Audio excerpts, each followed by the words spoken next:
Let me tell you something before you go. Whenever people come see me live, I try to say something meaningful to people. You know, I'm in the laugh business. That's my gift. That's what God gave me at birth. Your gift is the thing that you do the absolute best with the least amount of effort. I want to tell you something that can help enrich your life. It's a sure sign from God that He ain't through with you because He wakes you up in the morning. When He's done, you won't wake up no more. But as long as you're waking up, that means He has something for you that He hasn't been able to give to you for whatever the reason.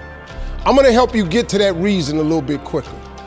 I want to tell you something that I learned that changed my life.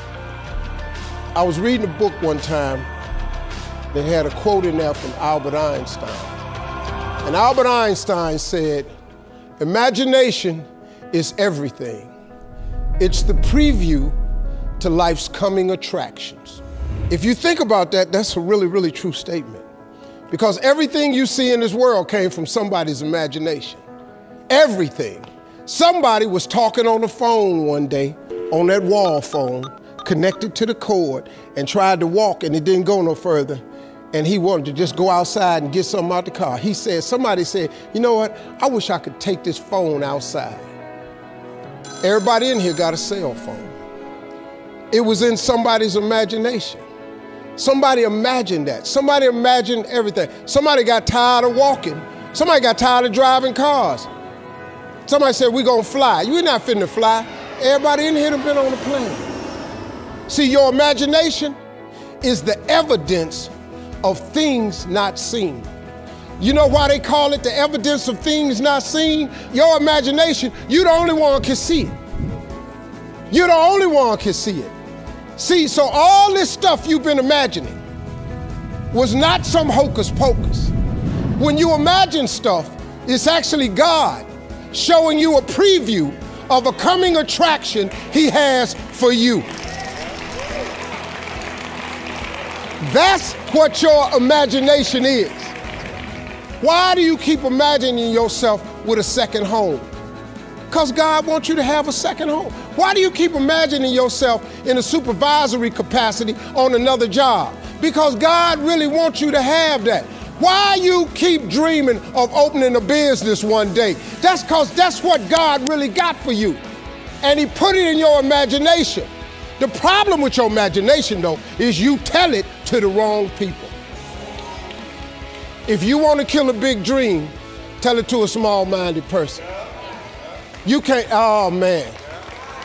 Think about this in your life. How many times have you had this really incredible idea and you took it to your family and your friends? You shared it with them and they shot it down. You know why they shot it down? Because they couldn't see it. Because God didn't put it in their imagination, He put it in yours. It was your evidence of things not seen.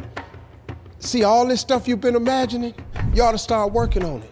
Because that's what God really got for you. Your real life is in your imagination. I'm here to tell you that. You think I'm here by accident? I'm here because He put this in my imagination when I was 10. When I was 10, He showed me I was going to be on TV. That's all I ever wanted. The assignment when I was in the 6th grade was everybody write their name on a piece of paper and write what you want to be. You know what I wrote on my paper? I want to be on TV. Now, the problem I had, though, was I used to suffer with a serious stuttering problem. I couldn't talk outside my house. I stuttered for years. I flunked out of school. I'm on my 3rd marriage. I lost everything I ever owned twice. I've been homeless and lived in a car for 3 years. But at 10, though, I wrote on a piece of paper, I want to be on TV. So the teacher went around the room and read everybody's paper. She had you stand up when she called your name, and the only assignment was your name and what you want to be. Doctor, lawyer, dentist, basketball player, football player. I wrote I want to be on TV. She saved me for last. She said, "Little Stevie, come to the front." Now I'm thinking, I'm going to the front because I got the best answer. Because ain't nobody had put that on their paper. She called me to the front. I'm thinking I'm finna give me a gold star. But I was wrong about that. She called me to the front to humiliate me. First of all, you know I can't talk. I suffered with stuttering stammer so bad, man. I couldn't talk at all. And that lady lit in on me. Why did you write this on your paper? Now I'm standing there, I can't talk. Who in this school ever been on TV? Who in your family ever been on TV? Who in this neighborhood ever been on TV? I'm crushing, man. I'm standing there dying. She said, look at you standing there. You can't even talk. How they gonna put somebody like you on TV? So every Christmas, I send her a flat screen TV. Because I don't want her to miss me. I do not want her to miss not an episode of me. Because I wanted her to see what God had done for me. The fact that you couldn't see it, it wasn't for you to see. He put it in my imagination. But after 3 years of homelessness, losing everything I ever owned twice, suffering through flunking out of school, go home and cut your TV on.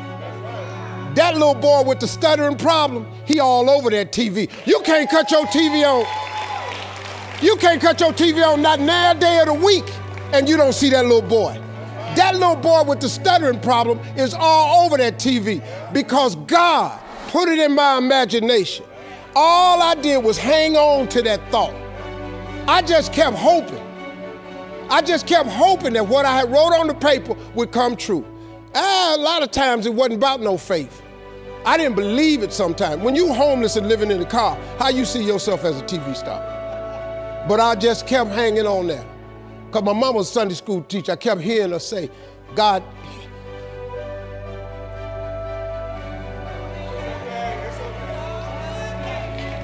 God didn't bring you this far to leave you.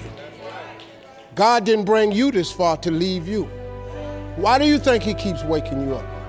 Because he got more for you. He got way more for you. He got plans for you. But he needs your faith. He just needs you to call on him. He needs you to dust off your imagination and just go for it. You got to try. Quit waking up thinking you ain't got no say-so in your life.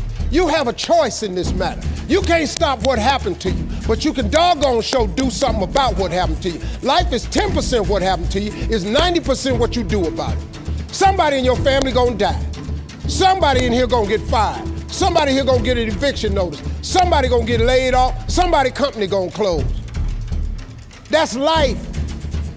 Somebody you love gonna break up with you. That's life. But what you gonna do about it though?